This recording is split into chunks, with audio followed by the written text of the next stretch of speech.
Hi, I'm Jason with expertvillage.com. Today I'm making a bracelet out of wire and coax cable.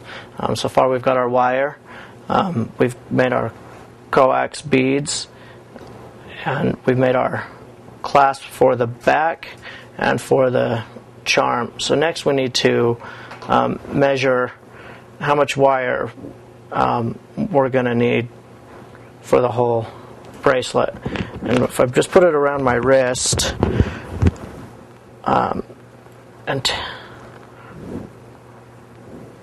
cross over and hold on, that's about how much, that's a good guess of about how much I'm going to need without knots. Now I'm going to make knots in this to keep it all together. So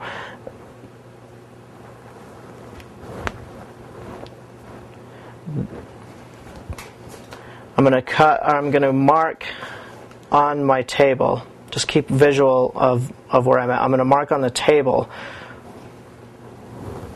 with my marker the length. That was one side,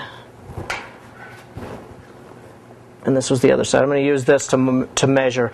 That's the length I'm going to need if I don't have any knots, period. Just to go one knot around with the charm. But I'm going to use knots on each side of the coax cable, plus two in the ends to keep it together. So what I'm going to do with my other piece of wire is I'm going to tie a knot just in the end,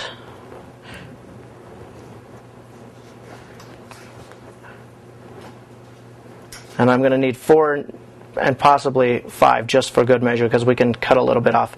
5 knots. So add that to the length of my beads. I'm just going to go 1, 2, 3, 4, 5. So I'll make another mark.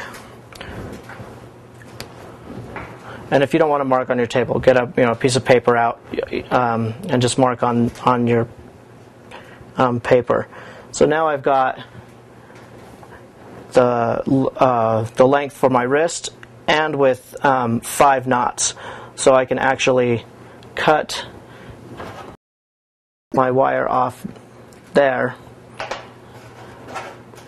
and that should give me plenty for knots in my wrist. So the next thing I'm going to want to do is make sure that everything fits, make sure my beads fit, and make sure my charm will fit on there before I start tying knots.